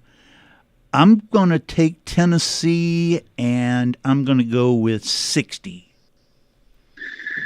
Yeah, I mean, it's third Saturday in October, so it's Alabama-Tennessee week, same week every year. Look, like I said, I think Alabama is the class of the SEC, but they've also played a lot of close games, and I do think Alabama wins this. I think Ty Simpson's too good for Tennessee, but Tennessee can cause some problems offensively. In a rivalry game, they typically stay close, and Alabama and Tennessee has played some great games over the last few years. So I'm going to go with Alabama to win. I'm going to say something like a 30. Let's go with the 31-28. So 59 points. Alabama win, but Tennessee to cover. Gotcha. Jason took Tennessee, and he's got 63. This is that game every year that you just don't know. A couple years ago, Tennessee won it on a knuckleball field goal. Last year, they won again. It's one of those games where it's like, if Alabama is for real, and that week 1 loss, you can't forget about it, but you look at it differently now. If this is that game, if this is the year for them, to get back to their glory, this is the game they have to win. This is the game where they can't just cover the spread. This is the game they need to put it out of reach early. This is the game that they have to do damage. And I think Ty Simpson, he is that quarterback that I think everybody wants. I saw his post game interview last week after the Missouri game. He hangs his head on his performance, not based on what he did good, but what he did bad. And I think that's a good quality in a quarterback, just because he looks at it, he goes, yeah, we got the win, but I didn't play great, and that's all that matters. Collectively we got to win, but I look at my stats and I go, I could have got the ball out sooner here. I threw a bad ball here. I didn't complete this pass when I had Williams wide open. And I think that's what you look at in a quarterback. And that's why I think Alabama, like you said, Josh, they are the standard in the SEC this year. And they're not even undefeated this year, but they're that team to beat. So I'm going to take Bama to cover, and I'm going to go with a big score. I'm going to 68. I don't know 68. I don't know how it's going to happen, but I'm going to go with a big score. All right. And in our last game, Penn State travels to Iowa. Yes. Iowa's a 3-point favorite. A blistering over-under total of 40.5 points. So expect some fireworks in this game. I don't really know what to expect from Penn State. Drew Lahr is out for the year, so they're bringing in their backup quarterback. The guy that they had that was their backup quarterback last year that everybody was looking forward to, he transferred in the offseason. So Penn State still has talent there. And if we've seen what UCLA has done with new coaching staff, maybe that's a little bit of what Penn State has in store for the rest of the season going forward. And I don't even know who their interim coach is, but he's auditioning for this job. And like we've talked extensively, there's not a lot of great candidates for this job. So I'm basing this off, it's not because Brent's listening here or anything, but I'm basing this off what I've seen of Iowa defensively, how they contained Indiana outside of one big play. I think Iowa can slow down Katron Allen and Nicholas Singleton, Penn State's dynamic duo at running back. And I just feel like a team like Penn State that came in and this is where they're different than UCLA, a team that came in with national championship aspirations, that had their coach fired after 6 weeks, lays down the rest of the season. I see this as a pretty big Iowa win, and I just sang that Iowa's praises about being a dark horse to make the college football playoff. So I would, for the only way that they can get style points is to get a couple safeties, because that's their style, a couple good punts and a couple safeties. But I see Iowa winning this game like a 24-10. So still not hitting the over-under, but yeah, give me Iowa 24-10. And we don't have to count this for our predictions because Jason's not in on it. Yeah. But First of all, thanks a lot, Iowa, for beating Wisconsin 37-0 last week, and now Ohio State has to go to Wisconsin. it's not going to matter. It's not going to matter. It shouldn't. But, I mean, they put up 37 points. If you put that up against any team, that's something. So I think Mark Gronowski, not Gronkowski, Gronowski, who won a national championship in D2, is coming around for Iowa, and I think they're going to take this handily. I'm going to say 30-10, an Iowa win. If this game, if Drew Allar was playing, I think obviously we would all pick differently, but Penn State is just, gosh, I can't even describe how they are anymore. This is a game that Iowa's going to dominate in every aspect. Penn State's not going to score more than 10 points. And Iowa, in the last couple of years, Iowa's best player has been their punter. That's going to be different this game. They scored 37 last week. I don't think they scored 37, but I think they get up in the 30s. I'm going to take Iowa, and I'm going to say 31, and I'm going to say to 9, because Penn State's going to get 3 field goals. Okay. Hey, I love it. Josh, we're out of time, but before we go, I had a question I wanted to ask you. In our group chat last night, you were very excited about what you saw from IU basketball in an exhibition game, and we really need to get a Purdue person in here weekly during basketball season. But your thoughts on what you saw from IU basketball last night? Yeah, IU made more threes in the first half. And granted, it was a Division II team, but that's just about shooting them. IU made more threes in the first half than they did in all but like 3 games last year. So IU's going to be challenged inside. They don't have a ton of depth. They've got some injuries right now, but I think we're going to get back to Indiana's going to play the way that it needs to be played. They're going to play aggressively. They're going to play hard every night. That's Darren DeVries' his first thing that he says. All we have to do is just play hard. And everything's going to take care of itself. So Trent Sicily, IU's freshman from Heritage Hills and IMG Academy, had 22 points last night.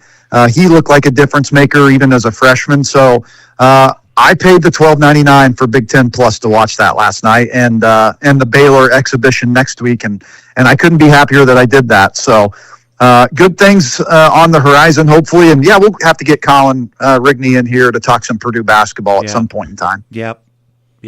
I was shocked when I saw that Purdue was ranked number 1 in the preseason poll, AP. I didn't realize anybody thought of them that highly. I knew they'd be a top 10 team. I didn't realize they would come in as a number 1. Yeah, it's they've got a pretty good outlook, but we shall see. But I got to jump off here, fellas. Have a good week, and we'll talk to you next week. All right, sounds See you, good. Josh. Beyond the Game brought to you by Batesville Chrysler Dodge Jeep, Gilliland Howe Funeral Home, Acre Automotive Group, Decatur County Recycling, Walters Tire, Hamilton and Tebby Law Office, Buy Right Auto. Jason will be back next week. We're out of here. Thanks, everybody.